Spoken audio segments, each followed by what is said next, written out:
आधुनिक धाटणीचं स्मार्ट घर, निसर्गरम्य देखावा, स्टेशन पासून अगदी जवळ, हायवे पासून अगदी जवळ, प्रत्येक घरांना ह्या अम्युनिटीज अशा प्रकारचे ऍडव्हर्टाइजमेंट आपण बघतो आणि आपल्या स्वप्नातलं घर असंच असावं यासाठी आपण प्रयत्न सुरू करतो.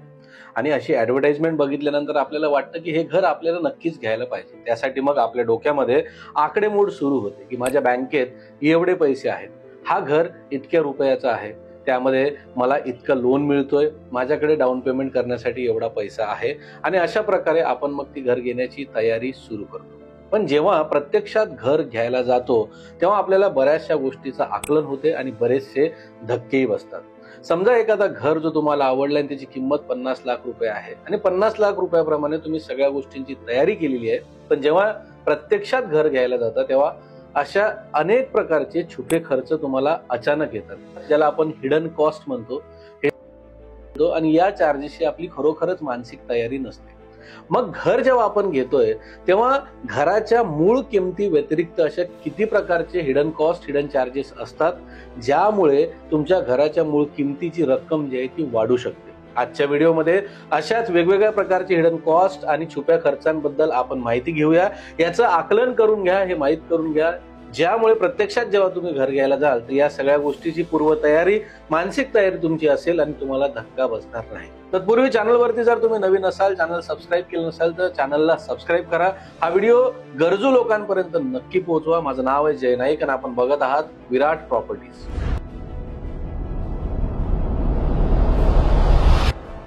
पहिला हिडन कॉस्ट असतो जो ऍक्च्युअली लोकांना माहित नसतं पण ते भरत असतात, ते म्हणजे घराची मूळ किंमत. घराच्या मूळ एरियापेक्षा अतिरिक्त किंमत. म्हणजे कसं तर मेट्रो सिटीज मध्ये जे घर आपण घेतो ते प्रति चौरस फूट म्हणजे पर स्क्वेअर फूट प्रमाणे आपण घेतो. समजा आपण 1000 स्क्वेअर फूटचं घर घेत आहे आणि पर स्क्वेअर फूट जर भाव हा 10,000 आहे तर त्या स्क्वेअर फूट नुसार आपण तो घर घेतो. पण प्रत्यक्षात कुठलाही बिल्डर तुम्हाला हे सांगत नाही की त्या घराची जी मूळ जागा आहे ती 1000 स्क्वेअर फीट आहे किंवा नाही. जनरली कुठलाही बिल्डर जेव्हा तुम्हाला जागा सांगतो तो बिल्डअप एरियाची जागा सांगतो. म्हणजे बिल्डअप एरिया आणि प्रत्यक्षात युजेबल जो एरिया असतो, ज्याला आपण कार्पेट एरिया बोलतो, म्हणजे आपण जेवढं वापरू शकतो. बिल्डअप एरियामध्ये पूर्ण गोष्टी येतात, तुमच्या घराच्या भिंती, लिफ्टसाठी वापरलेली जागा, जिण्यासाठी वापरलेली जागा, या सगळ्या गोष्टी काउंट करून 1000 स्क्वेअर फूटचं घर तुम्हाला पर स्क्वेअर फूटच्या भावाने विकावं लागतं. पण प्रत्यक्षात तो घर सर्वसाधारणपणे मेट्रो सिटीज मध्ये 38% ते 40% हे कमी असतं. म्हणजे जर 1000 स्क्वेअर फूटचं तुम्ही घर घेताय तर प्रत्यक्षात तो घर 600, 640 किंवा मॅक्झिमम 700 स्क्वेअर फूट पर्यंतच तुम्ही वापरू शकता. म्हणजे इथे जर तुम्ही बघायला गेलात तर 1000 स्क्वेअर फूटचं तुम्ही पैसा भरताय पण वापरायला तुम्हाला मिळतोय 600, 650 स्क्वेअर फूट. हा एक प्रकारचा छुपा चार्जेस, हिडन कॉस्टच झालाय जो बिल्डर तुमच्याकडून घेतो. आता एखादी ऍडव्हर्टाइजमेंट आपण बघतो की जिथे 50 लाख रुपयात घर असतं, आपल्याला असं वाटतं की 50 लाख रुपयाचं आपण जर मोजमाप केलं, आपण जर तसं अरेंजमेंट केलं तर आपल्याला हा सुंदर घर मिळू शकतो. पण प्रत्यक्षात जेव्हा घ्यायला जातो तेव्हा येते ती अचानक stamp duty, registration fee, GST fee, development charges, legal charges, असं करून तुमचा तो खर्च जवळपास 60 लाखांपर्यंत जातो. 57-60 लाखांपर्यंत तो खर्च जातो.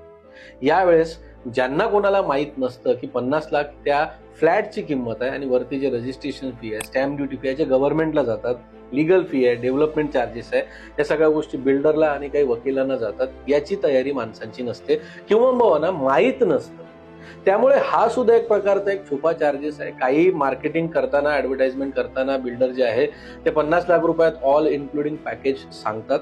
म्हणजे याचा अर्थ असा असतो की ऑलरेडी ते सगळे चार्जेस त्यामध्ये इन्क्लूड असतात. पण प्रत्यक्षात बघायला गेलं तर मग त्या फ्लॅटची किंमत 50 लाखाऐवजी 42 किंवा 43 लाख असू शकते. कारण कुठलाही बिल्डर आपल्या स्वखर्चाने तुमचा रजिस्ट्रेशनचा आणि स्टॅम्प ड्युटीचा खर्च करत नाही. त्यामुळे एक प्रकारे तुम्ही हा सुद्धा एक चार्जेस भरता. आता एखाद्या घराची ऍडव्हर्टाइजमेंट तुम्ही बघता आणि ऍडव्हर्टाइजमेंट मध्ये खूप साऱ्या अम्युनिटीज बद्दल बघता की जिथे तुम्हाला कार पार्किंग, बाल्कनी मधून पूर्ण निसर्गरम्य असा देखावा, या सगळ्या गोष्टी बघून तुम्ही तो घर घ्यायला जाता. सर्वसाधारण प्रत्येक माणसाला हे वाटतं की या सगळ्या गोष्टी आपल्याला घरासोबत मिळणार आहेत आणि ते घर घ्यायला जातात. पण प्रत्यक्षात जेव्हा घेतो माणूस तेव्हा समजतं की बाल्कनीसाठी वेगळे चार्जेस आहेत, कार पार्किंगसाठी सुद्धा वेगळे चार्जेस आहेत. मुंबई, नवी मुंबई सारख्या ठिकाणी जर बघायला गेलात तर आज जेव्हा तुम्ही घर घेताय 50 लाखाचं आणि तुम्हाला त्यामध्ये पार्किंग हवी असेल तर ओपन पार्किंगसाठी 3 ते 4 लाख रुपये आणि कवर्ड पार्किंगसाठी 6 ते 10 लाख रुपये मोजावे लागतात. म्हणजे तुम्हाला तुमची गाडी पार्क करायची असेल तर त्यासाठी सुद्धा अतिरिक्त खर्च द्यावा लागतो.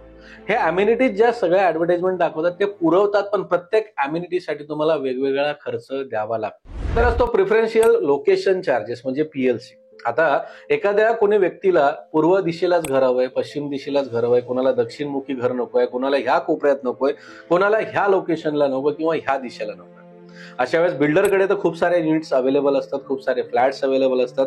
तर तुमचा जो प्रेफरन्स आहे त्या हिशोबाने त्या अनुसार तुम्हाला ते घर देऊ इच्छितात.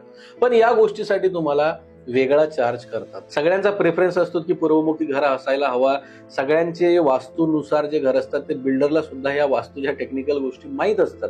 त्यामुळे अशा प्रकारचे फ्लॅट जे आहेत ते राखून ठेवतात आणि जे कोणी मागायला आले त्यांना PLC चार्जेसच्या नावाखाली अशा प्रकारचे चार्जेस लावतात. त्यामुळे हा सुद्धा एक प्रकारचा छुपा चार्जेस आहे ज्यासाठी तुम्हाला तयार राहावं लागेल जर तुम्हाला असा एखादा प्रेफरन्शियल घर हवा असेल तर. आता हे झाले बिल्डर किंवा डेव्हलपर्स कडून घेणारे चार्जेस. असं नाही की बँक तुमच्याकडून कुठलेही छुपे चार्जेस किंवा हिडन चार्जेस घेत नाही.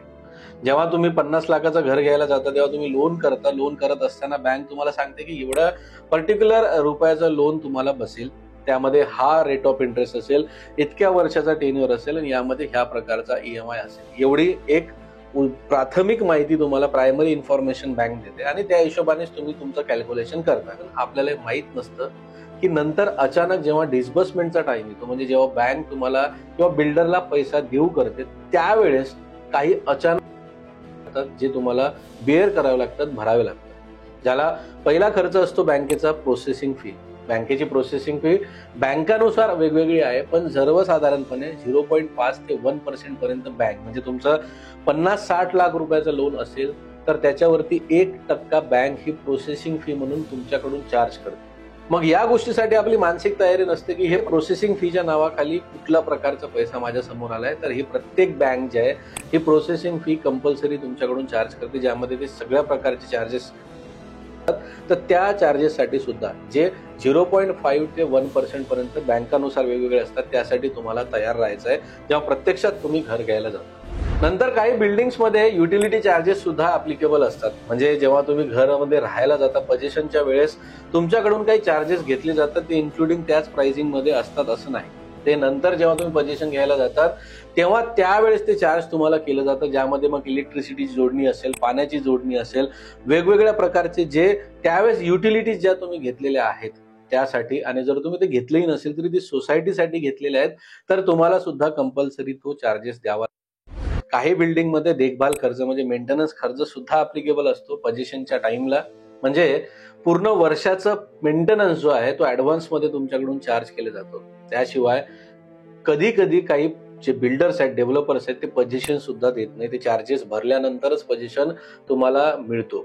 त्यामुळे हे सुद्धा हिडन चार्जेस आहेत. त्यानंतर आहे घराचा विमा, इन्शुरन्स. प्रत्येक बँक लोन देत असताना तुमच्या नावी एक प्रकारचा इन्शुरन्स त्या घराच्या रकमेवरती बनवून घे. म्हणजे जर भविष्यात तुम्हाला काही झालं किंवा काही असं अपसूक घडलं त्यावेळेस हे जे संरक्षण आहे हे विमाद्वारे प्रोव्हाइड केलं जातं. तुमच्या फॅमिलीला नंतर त्याचा त्रास होत नाही. भले हा हिडन चार्जेस असेल, बँक तुम्हाला हे कंपल्सरी करत नाही. बँक तुम्हाला ऑप्शनल ठेवते. काही बँका कंपल्सरी सुद्धा करतात की तुम्ही त्या लोनच्या अगेन्स्ट मध्ये इन्शुरन्स घ्यायला पाहिजे, जेणेकरून भविष्यात तुम्हाला त्या गोष्टीचा त्रास होणार नाही. हा एक हिडन चार्जेस जरी असला तरी हा चार्जेस जो आहे तो माणसाने बेअर करायला पाहिजे, भरायला पाहिजे, कारण याच्यामुळे तुमची फॅमिली पुढे जाऊन सुरक्षित होणार आहे. आता हे जे सगळे मी खर्च तुम्हाला सांगितलेले हिडन चार्जेस जे सांगितले आहेत ते डोईजड तुम्हाला होऊ नये. प्रत्यक्षात घर घेताना हे धक्के तुम्हाला जेव्हा लागतील त्यासाठी त्याची मानसिक तयारी जी आहे ती तुमची असायला पाहिजे. त्याकरिता हे सगळे इन्फॉर्मेशन तुम्हाला मी आज दिलेलं आहे. अपेक्षा करतो की हा व्हिडिओ तुम्हाला इन्फॉर्मेटिव्ह वाटला असेल. अपेक्षा हे पण करतो की गरजू लोकांपर्यंत तुम्ही हा व्हिडिओ नक्की शेअर कराल. ऑलरेडी चॅनलला सबस्क्राईब केलं या कॉन्फिडन्स सोबत आज मी आपली रजा घेतो. भेटूया पुढच्या व्हिडिओमध्ये. तोपर्यंत तुमची काळजी घ्या. धन्यवाद.